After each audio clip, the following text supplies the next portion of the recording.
ആ 2 വയസ്സുകാരിയുടെ ഒന്നും അറിയാതെ എന്താണ് നേരത്തെ അരുൺ പറഞ്ഞതുപോലെ തന്നെ കൊല്ലാൻ കാരണമെന്ന് പോലും മനസ്സിലാകുന്നതിന് മുൻപ് ജീവൻ വെടിഞ്ഞ ആ 2 വയസ്സുകാരിയുടെ സംസ്കാര ചടങ്ങുകൾ ഇപ്പോൾ നടക്കുകയാണ്.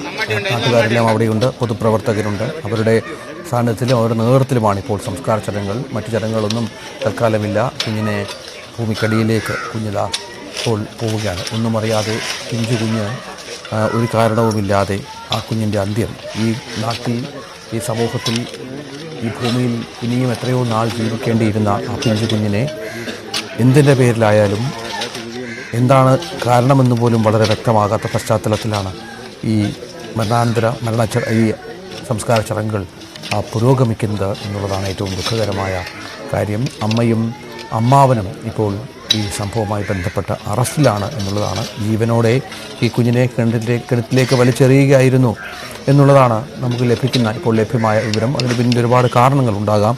എന്തായാലും ആ കുഞ്ഞിനെ ഒരിക്കലും അവർ ഇരയാക്കരുതായിരുന്നു എന്നതാണ് ഏറ്റവും ദുഃഖകരമായ കാര്യം. അരുൺ ഇവിടെ തുടരുന്നുണ്ട്. നമുക്ക് ഒരുപാട് നാട്ടുകാരുടെയും മറ്റും സാന്നിധ്യം അവിടെ കാണാം. പൊതുപ്രവർത്തകരുമൊക്കെയുണ്ട്. ഈ കുടുംബവുമായി ബന്ധപ്പെട്ട് അരുൺ ഒരുപാട് കാര്യങ്ങൾ ചില ആളുകളൊക്കെ പങ്കുവെക്കുന്നത് നമ്മൾ കേട്ടു. സാമ്പത്തിക ബാധ്യതയെക്കുറിച്ചായാലും മറ്റ് അസ്വാരസ്യങ്ങളെക്കുറിച്ചായാലും ഒക്കെ.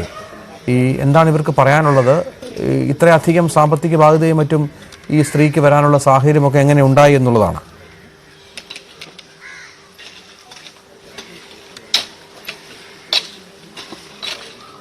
ഇനിയും വ്യക്തത വരേണ്ടിയിരിക്കുന്നു. അതിലൊക്കെ ഇനിയും കുറച്ചുകൂടി കാര്യങ്ങൾ എന്തെന്ന് വ്യക്തമാകേണ്ടിയിരിക്കുന്നു. ഏതായാലും ഇപ്പോൾ ഈ ഒരു സാമ്പത്തിക കാരണം മാത്രമാണോ ഈ കൊലപാതകത്തിന് നയിച്ചതെന്ന സംശയമാണ് പോലീസിന് ഉള്ളത്.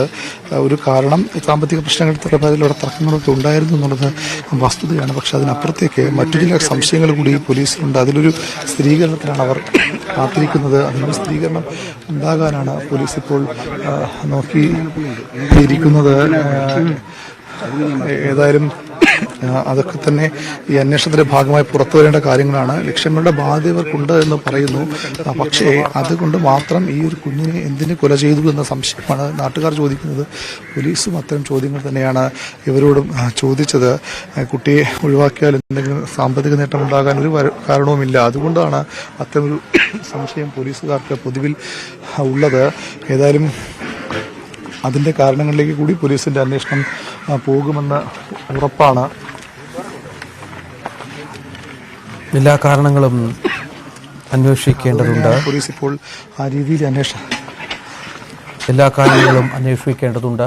പോലീസ് അന്വേഷണത്തിലാണ്. ഇപ്പോൾ അമ്മയും അമ്മാവനും പോലീസിന്റെ കസ്റ്റഡിയിലുണ്ട്. ചോദ്യം ചെയ്യൽ തുടരുകയാണ് എന്നും മനസ്സിലാകുന്നു. അച്ഛൻ ശ്രീജിത്തിന് കൊലപാതകത്തിൽ പങ്കില്ല എന്ന് വ്യക്തമായ സാഹചര്യം കൂടി ഈ ഘട്ടത്തിലുണ്ട്.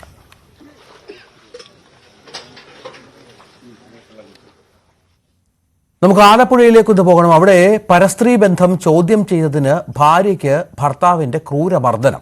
ആലപ്പുഴ മണ്ണഞ്ചേരി സ്വദേശി സനിലാണ് മർദ്ദിച്ചത്. മർദ്ദനത്തിന് CCTV ദൃശ്യങ്ങൾ പുറത്തു വന്നു. അമ്മയും കുഞ്ഞും ആലപ്പുഴ ജനറൽ ആശുപത്രിയിൽ ചികിത്സയും തേടുകയുണ്ടായി. ഭർത്തൃപിതാവിന്റെ ഇടപെടലിലാണ് ഈ കൂടുതൽ മർദ്ദനത്തിൽ നിന്ന് ഇയാൾ ഒഴിഞ്ഞത് എന്നാണ് നമുക്ക് മനസ്സിലാക്കേണ്ടത്. ശരണ്യ സ്നേഹജൻ വിവരങ്ങൾ പങ്കുവെക്കും. ശരണ്യ, നമുക്ക് ദൃശ്യങ്ങളിൽ കാണാം ഒരു പിഞ്ചു കുഞ്ഞ് ആ സ്ത്രീയുടെ കയ്യിലുണ്ട്.